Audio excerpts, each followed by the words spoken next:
Bonjour, chers étudiants. Nous allons terminer ce cours sur le dogme de la biologie moléculaire par la traduction. Comme ça a été déjà dit, la traduction correspond à la synthèse d'une chaîne polypeptidique à partir d'une matrice ARN. Pendant la traduction, le langage nucléotidique porté par l'ARN messager est traduit en un langage peptidique. Alors, cette traduction se fait selon un code qu'on appelle le code génétique, qui fait que cette séquence nucléotidique de l'ARN messager détermine la séquence en acide aminé du polypeptide. Alors, les ribosomes constituent le siège de la traduction, c'est-à-dire c'est comme une sorte d'usine où sont fabriquées les chaînes polypeptidiques. Alors, la traduction met en jeu un certain nombre d'outils, dont essentiellement les ARN de transfert qui sont chargés d'amener les acides aminés vers le ribosome, lieu de la traduction, et ça met aussi en jeu une enzyme qui est l'aminoacyltRNA synthétase. Cette enzyme catalyse la formation d'un complexe entre l'ARN de transfert et l'acide aminé, afin que ce dernier puisse être emmené vers le ribosome. Alors, parlons tout d'abord du code génétique. Alors, comme on vient de le dire, c'est un code qui permet de synthétiser une séquence d'acides aminés qui est déterminée par la séquence en nucléotides de l'ARN messager. Alors, ce code génétique, comme on le voit ici, a un certain nombre de caractéristiques. Alors, la première, c'est qu'il est à 3 lettres. Alors, le code génétique à 3 lettres, ça veut dire que chaque combinaison de 3 nucléotides détermine un acide aminé. Cette combinaison de 3 nucléotides s'appelle un codon. Et chaque codon détermine un acide aminé. Donc, comme on le voit ici, puisqu'il y a 4 nucléotides qui sont l'adénine, l'uracile, la cytosine et la guanine, donc on a 64 combinaisons possibles qu'on voit ici sur ce tableau. Alors, bien sûr, dans la nature, il n'y a que 20 acides aminés, donc les 64 codons doivent déterminer seulement 20 acides aminés. C'est pour cette raison que le code génétique est dit dégénérescent. Ça veut dire que plusieurs codons déterminent un seul acide aminé. Comme on voit par exemple ici, la phénylalanine, elle est déterminée par 2 codons. La leucine par 6 codons, l'isoleucine par 3 codons, ainsi de suite. Il y a seulement 2 acides aminés qui sont déterminés chacun par un seul codon. Il s'agit de la méthionine, déterminée par le codon AUG, et le tryptophane, déterminé par le codon UGG. Donc, parmi les 64 codons du code génétique, 3 codons ne correspondent à aucun acide aminé. C'est-à-dire, ce sont des codons appelés codons non-sens, qui sont le codon UAA, le codon UAG et le codon UGA. Alors, il y a certains acides aminés qui sont déterminés par 6 codons, comme il y a la leucine, la sérine et l'arginine. Alors, dans ce code génétique, on remarque que dans cette dégénérescence, c'est surtout le 3e nucléotide du codon qui change, alors que généralement les 2 premiers nucléotides du codon sont inchangés pour un même acide aminé. La troisième caractéristique du code génétique, c'est qu'il n'est pas chevauchant ou non chevauchant.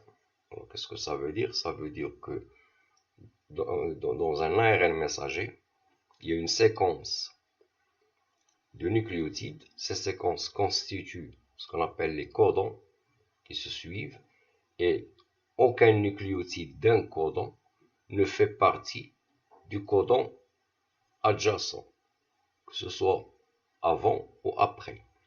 C'est le non-chevauchement du code génétique. La quatrième caractéristique, c'est qu'il est universel. Ça veut dire qu'il est valable chez tous les êtres vivants. Donc, tous les êtres vivants utilisent le même code génétique. Et la dernière caractéristique, c'est qu'il est flexible. Alors, cette flexibilité, ça veut dire que la complémentarité entre les bases n'est pas toujours stricte entre le codon et l'anticodon au niveau du troisième nucléotide du codon. C'est-à-dire, par exemple, pour la valine, il est codé par exemple par le codon GUU. La complémentarité n'est pas stricte au niveau de ce nucléotide du codon. Alors, on va parler un petit peu de l'ARN de transfert et de l'enzyme l'aminoacide tRNA synthétase.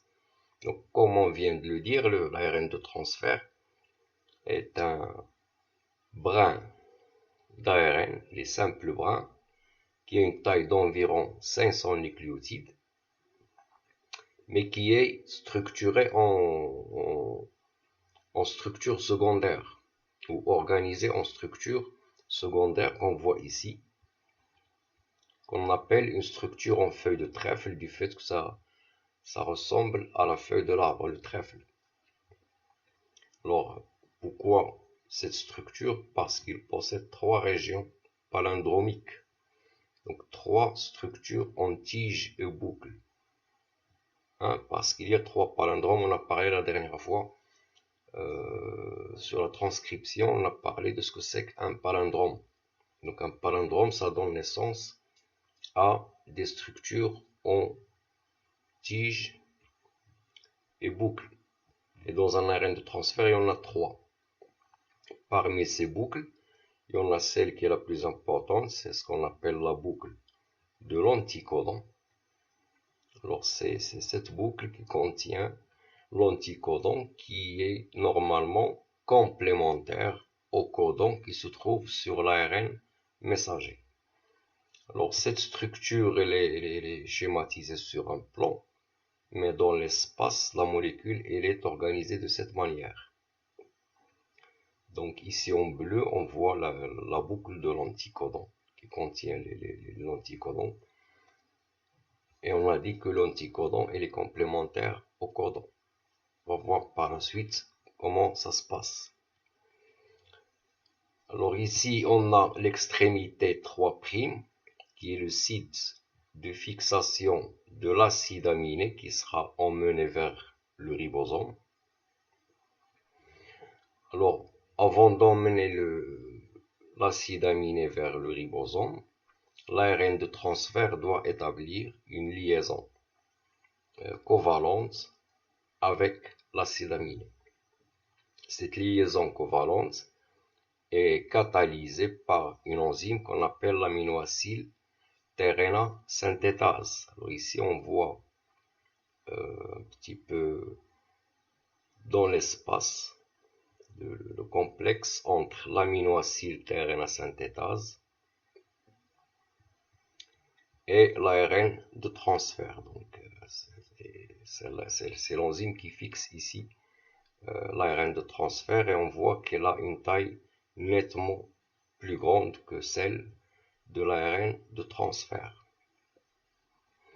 Alors pourquoi on parle de cette enzyme? Parce que on se pose la question, pourquoi est-ce qu'un ARN de transfert donné ne peut se fixer que sur un acide aminé donné? Par exemple, l'ARN de transfert qui porte l'anticodon complémentaire au codon de la tyrosine, et bien cet ARN de transfert, pourquoi il ramène la tyrosine? Il ne ramène pas un autre acide aminé. Donc il doit y avoir une certaine spécificité de l'ARN de transfert vis-à-vis de l'acide aminé. Alors cette spécificité, elle existe, bien sûr, mais elle n'est pas directe. En fait, cette spécificité se fait par l'intermédiaire de cet enzyme, l'aminoacide tRNA synthétase. Donc si on veut, cette enzyme, elle est d'une part spécifique à l'ARN de transfert, et d'autre part, elle est spécifique à l'acide aminé correspondant. Donc c'est cette enzyme qui établit la spécificité entre ARN de transfert et acide aminé. Donc si on prend ici par exemple, on a l'enzyme ici, elle a un site de fixation de l'ARN de transfert. Ce site ne permet de fixer qu'un ARN de transfert donné et un autre site de fixation de l'acide aminé correspondant à cet ARN de transfert et non pas un autre acide aminé. Alors la fixation de l'acide aminé, comme je l'ai dit tout à l'heure, elle se fait au niveau de l'extrémité 3' de l'ARN de transfert, donc de cette manière. Donc ici on a en vert l'acide aminé et ici l'extrémité, vous voyez le 3' OH de l'ARN de transfert. Alors maintenant, on a dit que cette séquence nucléotidique est traduite en séquence peptidique selon le code génétique qui est à 3 lettres. Alors je rappelle que le code génétique est à 3 lettres, ça veut dire que chaque combinaison de 3 nucléotides détermine un acide aminé. Et si on prend une séquence d'un ARN messager quelconque, comme ici par exemple, c'est un exemple, on va voir qu'il y a 3 manières de lire cette séquence par triplet de 3 nucléotides, c'est-à-dire par codon. Pourquoi? Parce que le code génétique est à 3 lettres. Alors ici, les 3 phases de lecture possibles sont représentées ici par des couleurs différentes, le bleu, le vert et le rouge. Donc nous avons par exemple la première phase, c'est le codon ACC, suivant du codon UAU, GCG, UCC, et ainsi de suite. La deuxième phase de lecture, qui est ici en rouge, ça correspond au codon ACU, suivi de AUG, suivi de CGU, et ainsi de suite. La troisième phase de lecture, elle commence avec ce C, CUA, UGC, GUC, et ainsi de suite. Donc, en définitive, sur chaque séquence d'ARN messager, il y a 3 manières de lire. Donc, il y a 3 phases de lecture possibles. Mais parmi les 3 phases possibles, sur un ARN messager donné, il y en a une seule qui est potentiellement codante. C'est-à-dire une seule qui code pour une séquence peptidique donnée. C'est celle qu'on appelle la phase de lecture ouverte. En anglais, ça se dit un ORF pour Open Reading Frame. C'est la traduction de la phase de lecture ouverte.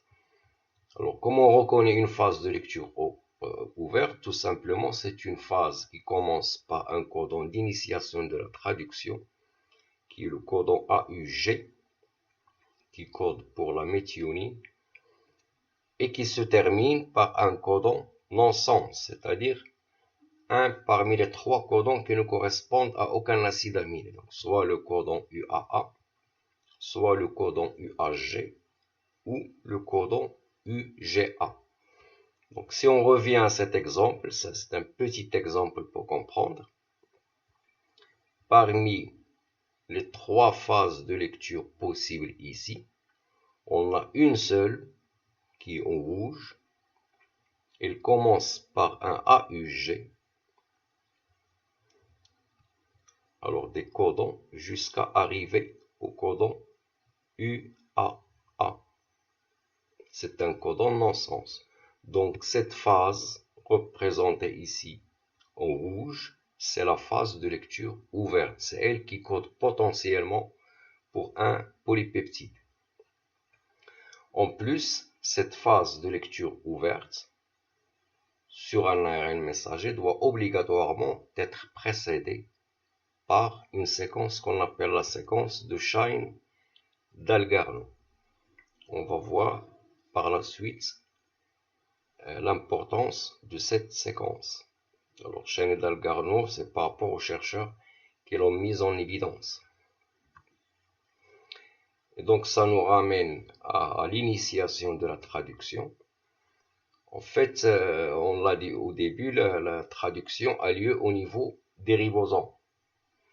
Alors, la première étape de l'initiation de la traduction, c'est la formation d'un complexe entre la petite sous-unité ribosomale, la sous-unité 30S, l'ARN messager et le premier ARN de transfert, c'est-à-dire l'ARN de transfert correspondant à l'acide aminé numéro 1.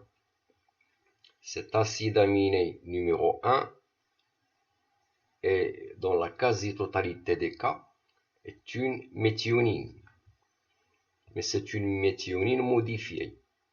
C'est pourquoi c'est marqué ici une F-méthionine.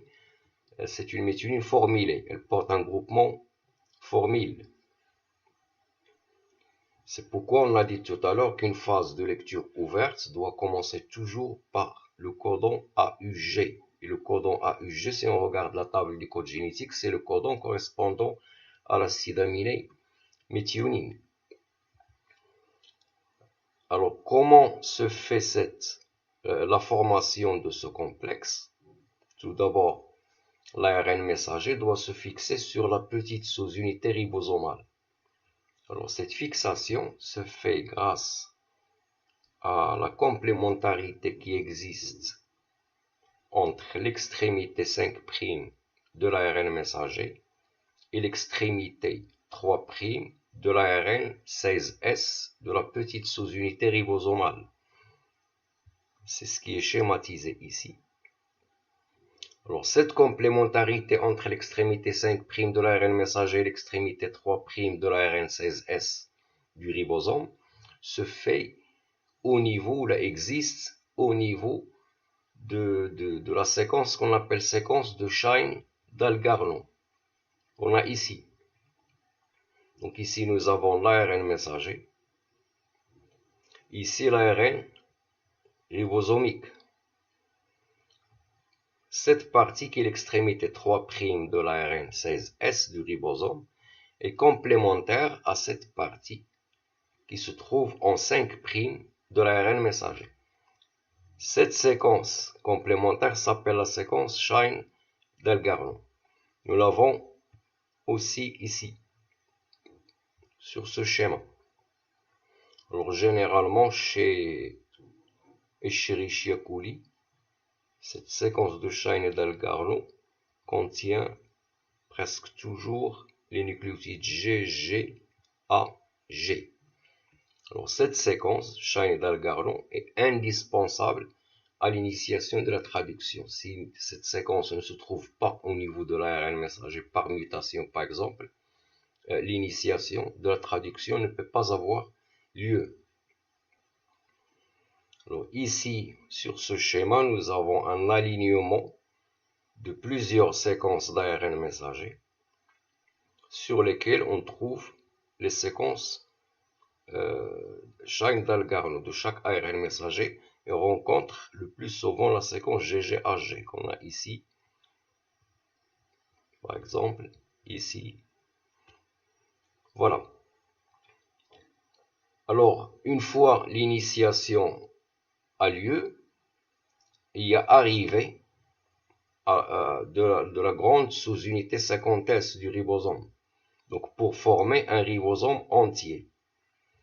Donc, dans un ribosome entier, il y a formation de deux sites qu'on appelle le site A et le site P. l'acide aminé numéro 1, il est porté par son ARN de transfert correspondant. Il se trouve au niveau du site P.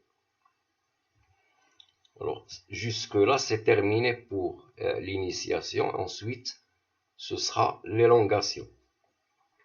Alors, l'élongation, tout simplement, l'ARN messager, il glisse sur le ribosome de façon à ce que le codon qui se trouve au niveau du site A va se déplacer vers le site P.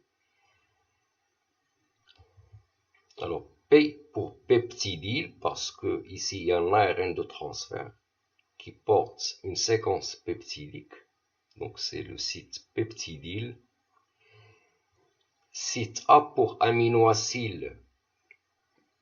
Par exemple, ici, c'est l'aminoacyl qui va arriver au site A. Il y aura établissement de la liaison peptidique entre les deux et l'ARN messager va glisser et ainsi de suite jusqu'à ce que un codon non-sens, comme ici le codon non-sens UAA, lorsque ce codon arrive au site A, puisqu'il ne correspond à aucun acide aminé, il y aura donc terminaison de la traduction. Alors, un récapitulatif de ce qu'on a vu sur le dogme de la biologie moléculaire, donc à part la réplication, il y a, on a dit aussi l'expression qui correspond dans une première étape à la transcription et la traduction. Alors, l'unité fonctionnelle du matériel génétique, c'est le gène. Un gène est constitué d'un promoteur qui n'est pas transcrit. Le promoteur est caractérisé par les séquences consensus -10 et -35. Le promoteur est suivi par la partie transcrite. Donc la transcription commence à partir du nucléotide plus 1 jusqu'au terminateur. Donc on obtient l'ARN messager. Sur l'ARN messager, il y a la séquence de Shine-Dalgarno qui est indispensable à l'initiation de la traduction parce que c'est elle qui constitue la reconnaissance entre l'ARN messager et la petite sous-unité ribosomale. Il contient aussi la phase de lecture ouverte qui commence par le codon ATG sur le brin transcrit bien sûr et se termine par un codon non-sens. Je précise ici que sur l'ARN messager, ce n'est pas un T mais c'est un U, c'est AUG. Sauf que ici, on parle de séquence de brins non transcrits comme ce qu'on a dit lorsqu'on a fait le cours sur la transcription. Alors cet ARN messager va subir la traduction. Cette traduction va donner une séquence polypeptidique qui commence par une méthionine formylée et une séquence d'acides aminés jusqu'au codon non-sens. Alors reste juste à dire que ce schéma concerne un gène qui est traduit, c'est-à-dire un gène qui code pour une protéine ou un polypeptide, parce qu'il y a des gènes qui sont transcrits en ARN messager, mais cet ARN messager, il n'est pas traduit en polypeptide. Et bien sûr, là, il s'agit d'une part des gènes qui codent pour les ARN de transfert et pour les gènes qui codent pour les ARN ribosomaux. Et merci.